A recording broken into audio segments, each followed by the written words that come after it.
So I'm just going to start talking and telling you stories, and then whenever you're tired of me talking, you just say so. Okay? You won't hurt my feelings or anything like that.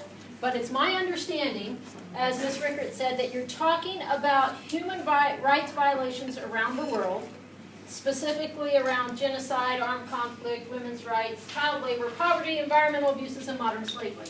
Correct? Yeah? Okay. Well, for most of these topics, I got a story for you. And for some of them, more than one story. So, does anybody have a preference as to which topic we start with first? But don't pick genocide, because I haven't been involved in any genocide. Huh? Modern slavery. Okay, modern slavery. My very first overseas job was in Saudi Arabia. And in Saudi Arabia, it is one of the last remaining kingdoms in the world. It has a king and a royal family. And the country basically functions on what we call TCNs. Has anybody ever heard that term before? TCNs are, it's an abbreviation or an acronym for third country nationals. The TCNs were all the laborers that they would import from other countries. A TCN could be anybody from Filipina nurses to Indian, Pakistani, Bangladeshi workers. The Filipino males tended to have a higher order in the hierarchy of TCNs, so they tended to be what was referred to as houseboys or drivers of water trucks. Imagine in Saudi Arabia, it's the desert, water is very valuable, so water trucks were a big deal. Okay. Now, mind you, many of the Filipino males who were driving trucks or acting as gate guards or working as houseboys, the people who would clean the houses, they often were college educated. I remember the guard at our compound, he spoke 4 languages. He was a professor of literature in the Philippines. However, he could make more money being a gate guard in Saudi Arabia than he could in his own home country. But the TCNs that people were really referring to were not the top of the hierarchy of imported workers, and we were imported workers too.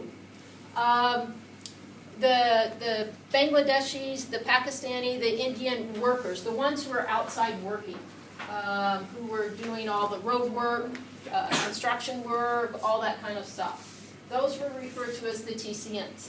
Now, their lives were what we would think of, or if you looked up a definition for slavery, this would match how their lives were. And this still goes on today.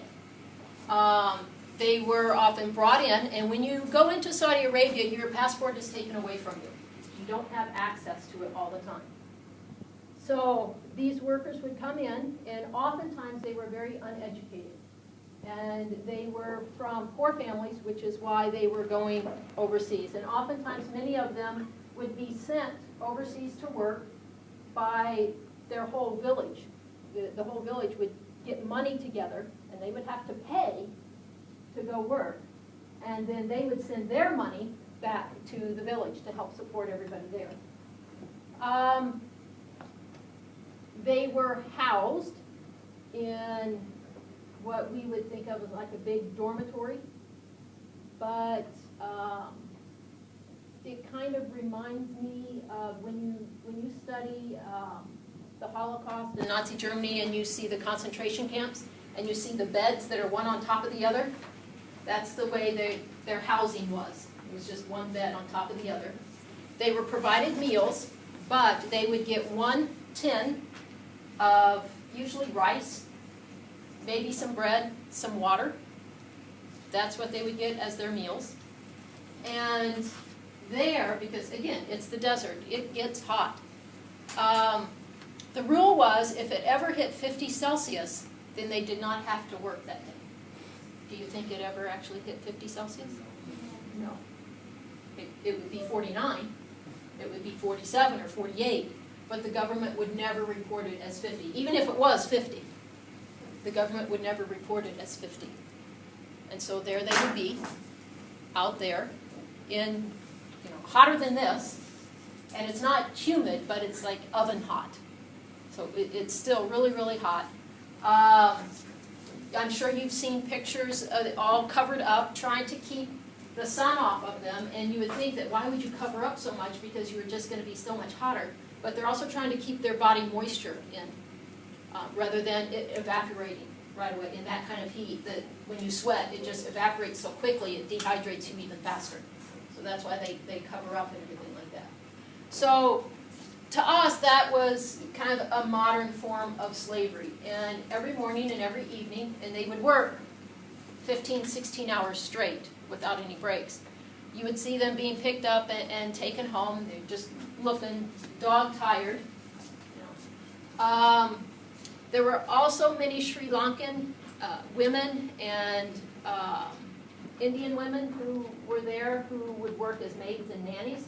One of the problems in Saudi Arabia at that time, they had so many TCNs in the country working, and especially within their individual homes, helping them raise their children, because at the time the population was 15 years and younger. So they had so many, for example, Sri Lankan women being nannies, that their own children were losing the ability to speak Arabic with their parents because they were spending so much time with the nannies. The nannies were often, again, imported. There had to be a male at the airport to claim them. And this kind of is a crossover between modern slavery and what I consider women's rights and the way women are treated. At the airport, if in the time that the nanny left her home country and arrived in Saudi Arabia, if that employer had changed his mind about employing her, then he just didn't show up at the airport. And if there was nobody there to claim her then, she could not leave the airport. Now again, remember, this is a poor person. So this person's stuck there. How are they going to get back? Who's going to pay for that plane ticket? And then what do while they're at the airport? Well, again, they had a room that unclaimed females were sent to this room, and it was, again, one bed stacked on top of the other, and they just had to stay there until somebody would claim them. And if they didn't know anybody, they didn't already have a friend working there or something like that, because that was the only way they would have access to food and water. Nobody in the country was going to feed them. Somebody had to bring them food and water. Same way in the jails. If you got arrested, somebody had to bring you food and water. They didn't provide that for you or anything. Clothes, change of clothes, anything like that. I myself, whenever I would travel without my husband, I would have to have a letter of written permission from my husband saying that it was okay for me to leave the country, and it would have the dates as to when I could leave and when I was supposed to be back. If he could not pick me up at the airport, there had to be somebody else, a male, had to be at the airport to claim me. Otherwise, I couldn't leave the airport either. And it's still like this today. For me personally in living there, and I lived there for 9 years, whenever I went out in public, I had to put on an abaya. I tried to find it for you guys. If you haven't seen a person completely veiled, I have one at home, but we're in the process of packing, but I'll keep looking for it. But I had to wear what's called the abaya there. You also heard the term probably burqa. Had to wear a abaya. I did not cover my hair or veil. No place in the Holy Quran does it say that you have to do that. But because Saudi Arabia is what's referred to as the custodian of the two holy mosques, in other words, the two most sacred locations in the religion of Islam is located in that country. So the king is the protector of those two locations.